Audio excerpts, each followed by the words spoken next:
Hi అండి. Welcome back to Karna's cooking channel. ఈరోజు recipe నాటుకోడి కూర. గ్రేవీతో ఉంటుంది. టిఫిన్స్‌లోకైతే చాలా బావుంటుంది. గారెలు, ఇడ్లీ, దోస, రాగి సంకటి, రాగి ముద్ద, ఇంకా బిర్యానీలోకి కూడా ఈ గ్రేవీ కర్రీ బావుంటుంది. పండుగల టైము లేదంటే ఇంటికి గెస్ట్స్ వస్తున్నారు అన్నప్పుడు స్పెషల్‌గా కావాలి అనుకున్నప్పుడు ఇలా ట్రై చేసి చూడండి. అందరూ ఇష్టపడతారు. నాటుకోడి కూర తయారు చేయడం కోసం ముందుగా ఒక కేజీ నాటుకోడి ముక్కల్ని శుభ్రంగా కడిగేసుకుని, పావు టీ స్పూన్ పసుపు, ఒక టీ స్పూన్ ఉప్పు, ఒక టీ స్పూన్ కారం వేసుకొని బాగా కలుపుకొని కుక్కర్‌లో పెట్టేసుకోవాలి. స్టవ్‌ని మీడియం ఫ్లేమ్‌లో పెట్టుకొని ఉడికించుకుంటే నాటుకోడి ముక్కలు చక్కగా మెత్తగా ఉడికిపోతాయి. 5, 6 విజిల్స్ వచ్చేంత వరకు ఉడికించుకోవాలి. కుక్కర్ ప్రెషర్ పోయిన తర్వాత మూత తీసుకొని ముక్కలు ఉడికినాయో లేదో చెక్ చేసుకోవాలి. ఒకవేళ ముక్కలు ఉడకకపోతే మళ్ళీ మూత పెట్టుకొని ఒక 2, 3 విజిల్స్ వేయించుకోవాలి. చికెన్ ఉడికిన తర్వాత ప్యాన్‌లోకి 3 గరిటెల వరకు నూనెను వేసుకొని వేడి చేసుకోవాలి. నూనె కాగిన తర్వాత 2 మీడియం సైజ్ ఉల్లిపాయల్ని బాగా చిన్న ముక్కలు కట్ చేసుకొని వేసుకొని వేయించుకోవాలి.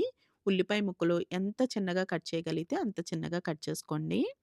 ఇప్పుడు దీనిలోకి ఒక అర టీ స్పూన్ వరకు పసుపు, ఒక టీ స్పూన్ అల్లం వెల్లుల్లి పేస్ట్ వేసుకొని కలుపుకోవాలి. ఇంకా కొంచెం ఫ్రెష్ కరివేపాకు వేసుకొని గరిటతో కలుపుకుంటూ ఫ్రై చేసుకోవాలి. స్టవ్‌ని మీడియం ఫ్లేమ్‌లో పెట్టుకొని గరిటతో కలుపుకుంటూ ఉల్లిపాయ ముక్కల్ని ఫ్రై చేసుకోవాలి. ఉల్లిపాయ ముక్కలు గోల్డెన్ బ్రౌన్ కలర్ వచ్చిన తర్వాత నూనె ఇలా పైకి సెపరేట్ అవుతూ ఉంటుంది. ఇప్పుడు ఉడికించుకున్న చికెన్ అంతా కూడా వేసేసుకోవాలి. ఇప్పుడు ఒకసారి ఉల్లిపాయలంతా కూడా బాగా కలిసేలాగా పైకి కిందకి కలుపుకోవాలి. కూర ఇలా ఉడుకుతున్నప్పుడు దీనిలోకి రుచికి సరిపడా ఉప్పు, కారం కూడా వేసుకోవాలి. ఉప్పు, కారము టేస్ట్‌కి తగ్గట్టుగా అడ్జస్ట్ చేసుకొని వేసుకోండి. ఉప్పు, కారము ఈ కూరలోకి బాగా కలిసేలాగా గరిటతో కలుపుకొని ఒక 5 నిమిషాల పాటు ఉడికించుకుని, ఒక టేబుల్ స్పూన్ వరకు గరం మసాలా పౌడర్ వేసుకోవాలి. గరం మసాలా పౌడర్ రెసిపీ నేను ఆల్రెడీ మన వీడియోలో పోస్ట్ చేశాను.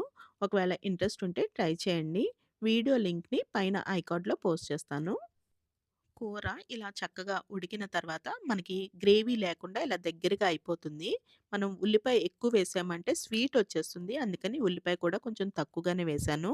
ఇప్పుడు ఇలా ఉడికిన తర్వాత దీంట్లోకి పచ్చి కొబ్బరి పాలు, కొబ్బరితో సహా వేసుకోవాలి.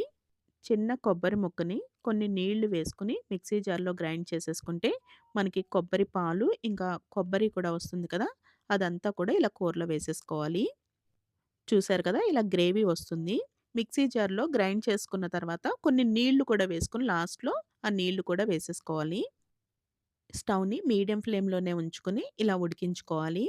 కొంచెం కూర ఇలా ఉడుకుతున్నప్పుడు దీంట్లోకి లివరు, ఇంకా ఎగ్స్ ఉంటే అవి వేసేసుకోవాలి.